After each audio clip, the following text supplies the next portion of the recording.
How's it going, everyone? Yusuf back here with another video, and I hope you're having an amazing week so far.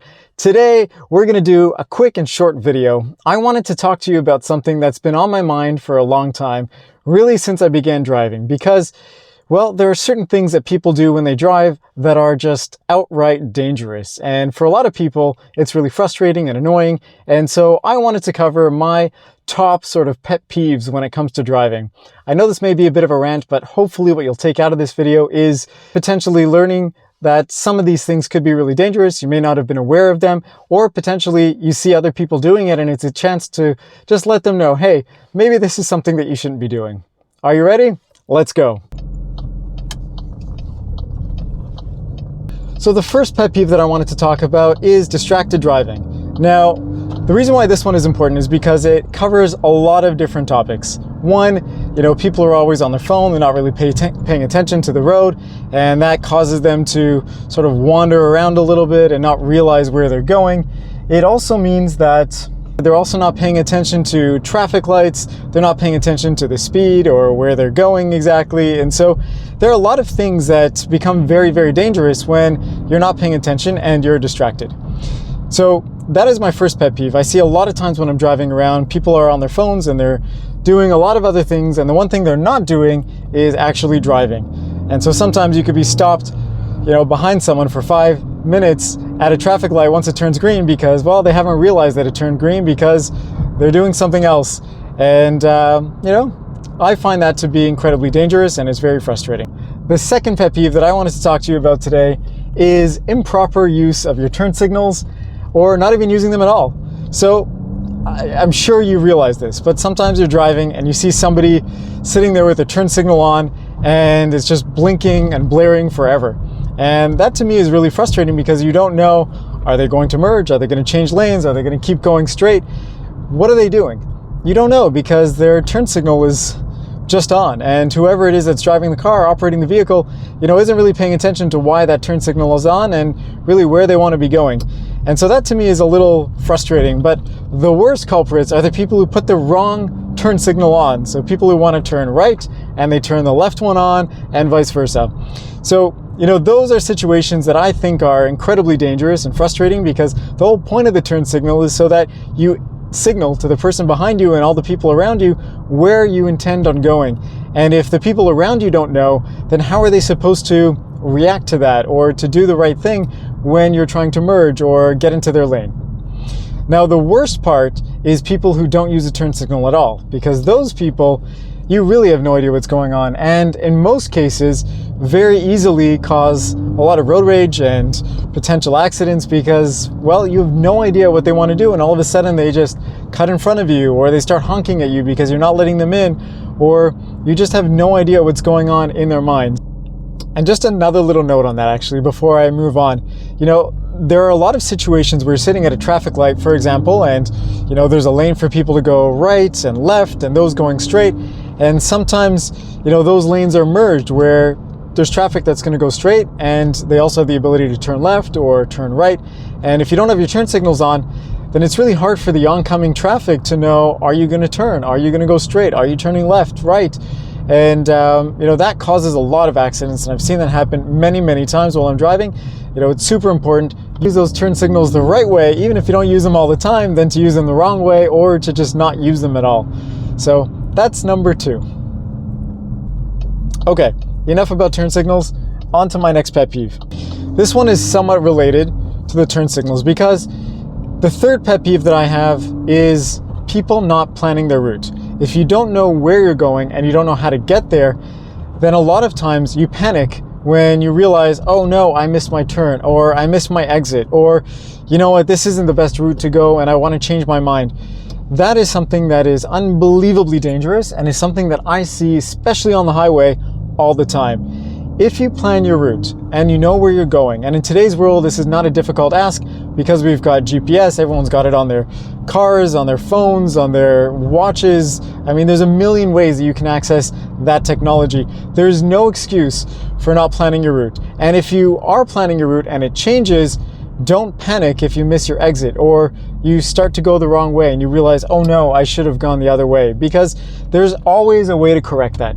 And it's so much worse to go and try to correct that mistake in the moment than it is to take another 30 seconds and drive in the wrong direction for a few minutes, turn around and go back to where you wanted to be going.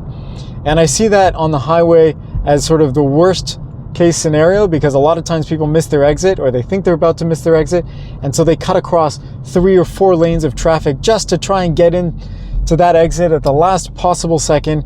And I've seen a lot of accidents almost happen, and I've seen a lot of accidents happen when people do that. So, plan your route. I think that's just the bottom line here. It's not a complicated thing to do. And if you do plan your route effectively, then a lot of times, you're driving in a much more simple and calm way, and you don't have to be concerned as much, with doing those dangerous things of going across all those different lanes. Okay, the next pet peeve that I have for you is hogging lanes. Now, if you've ever driven in Europe, then you will not understand what this means, because in Europe, people follow the rules of the road. In Canada and in the United States, where I've driven quite a bit, there are a lot of people who are driving slow in lanes that they should not be in. So typically, the right-hand lane is reserved for everybody, and generally speaking, the slower moving traffic, and the left lane is typically reserved for people who are overtaking or people who want to go a little bit faster. And in a lot of cases, people here in North America forget that that's the case. And you've got slow driving people in the left-hand lane, you've got fast driving people in the right-hand lane, and sort of a mix of all of the above. And that to me is incredibly frustrating and dangerous because, well, you just don't have that situation where you're able to pass people if you would like to, and you anticipate that people are probably going to go a little faster in the left-hand lane, and so you plan your route accordingly, and then sometimes you find somebody who's driving unbelievably slow and hogging that lane. So just as a sort of tip for all of you out there when you're driving, pay attention to where you're going and your speed and the speed limit of the street. And if you find that, there are people behind me that are going a little bit quicker, maybe I'll merge over to the right-hand lane, let them pass, and if I still want to be in that left-hand lane, I'll go in when it's emptier.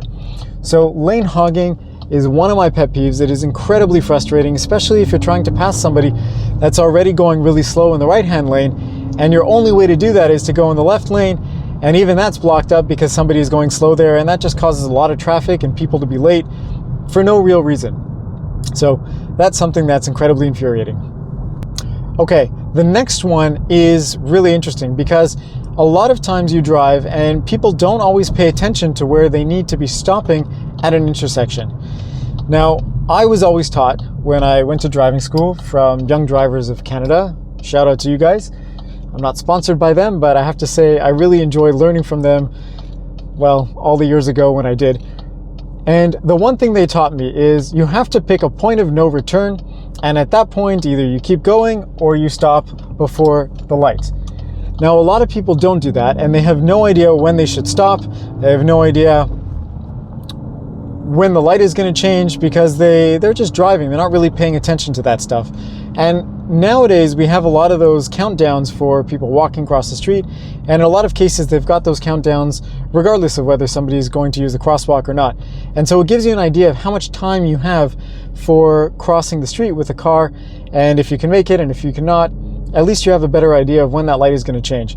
But what ends up happening is a lot of times people are going and they realize, well, the light is going to change, I'm going to plow through, and I'm going to stop in the middle of the intersection and hope that the cars in front of me are going to go with enough time for me to get across the intersection before the opposite light turns green. And I can't tell you how many times I have been behind people that are stuck in the middle of the intersection after the light has turned red, and they have nowhere to go because there's people walking in front of them, there are pedestrians crossing, maybe there's other cars that are going across, and they're stuck in the middle of the intersection.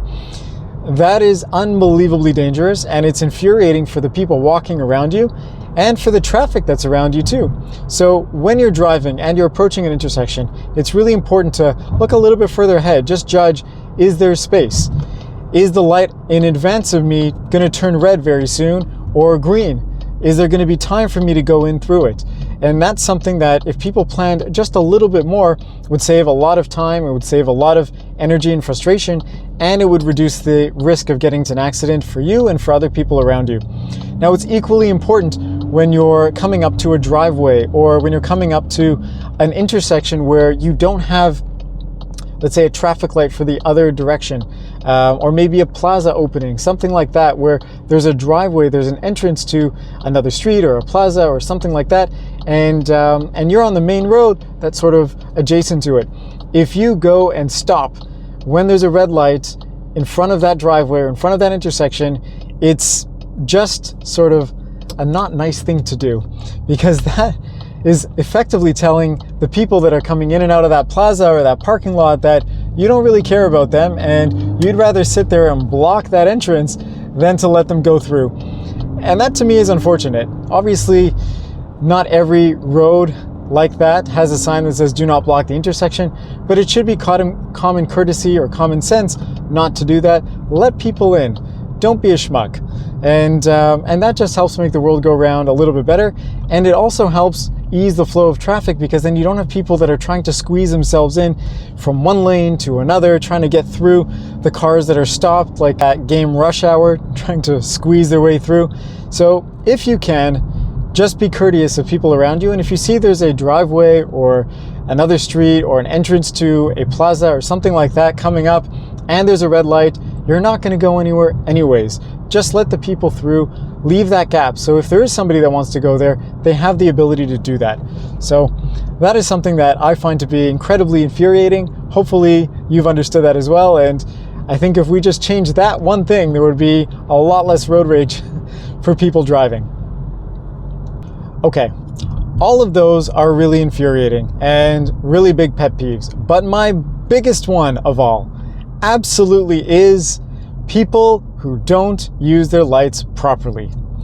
I know you know who you are. There are a lot of people out there that drive and have no idea what's going on with their lights. They don't know if their headlights are on. They don't know if their parking lights are on. They don't know if their high beams are on. They don't know if any of their lights are on or off. And hopefully this is something that will change that behavior, because I've had a lot of times where I've driven to the mechanic, I've gone to the dealership or something like that, and they've adjusted the lights, they've turned them off because they don't want to work with the car and have the lights running all the time just to save battery.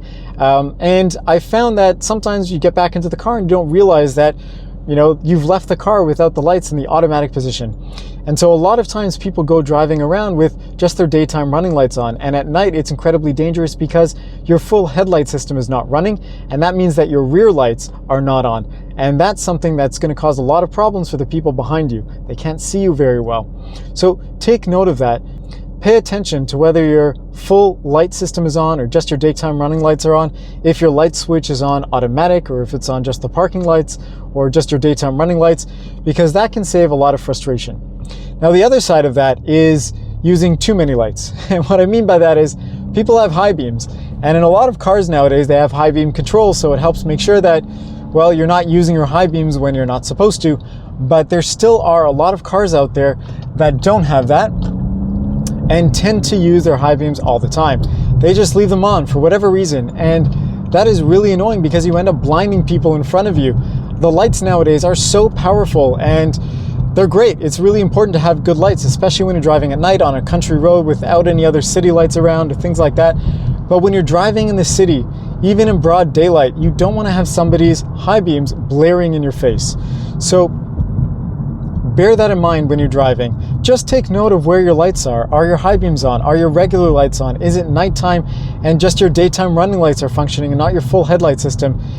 Just be aware of that, because I think it's really important to drive with the right light system on that you need for the situation that you're in. Now, I will just mention about the sort of daytime running lights. In Canada and in the United States, it's a law to have daytime running lights on. So cars built after, I can't remember exactly what year it is, but there was a certain period of time where there was a cutoff and they said every car manufactured has to have daytime running lights. So modern cars automatically turn them on. And it looks sometimes like your regular light system is on because, well, you've got light in front of you, but when they're on, your taillights are not on properly. And so sometimes that can be confusing. So just pay attention, make sure your full headlight system is on, and that's going to prevent some other accidents. And that's it. Those are my biggest pet peeves when it comes to driving a car. And the reason why I wanted to share this with you is not just to go on a big long rant and air some dirty laundry, But the goal of this is to help make us a little bit more aware. I think if everybody worked on those few things just a little bit, because I know we all do it. There's no such thing as a perfect driver, somebody who doesn't, do any of those things ever. But if we all work on that just a little bit and try our best to be more courteous drivers, more aware drivers, drivers that are willing to pay attention to their surroundings a bit more and plan ahead, we'll not only have a better place to live and a better place to drive, but we'll also have a much better driving experience, and it'll reduce the road rage, and it will reduce accidents, and maybe we won't need self-driving cars because people will just be better drivers. Anyways, that's all I've got for you today. I hope you've enjoyed the video, and I hope that this helps you become a safer driver and safer drivers for all of us around us. Thank you again so much for watching. I really, really appreciate it, and I hope you have an incredible rest of your week, and I will catch you again in the next video.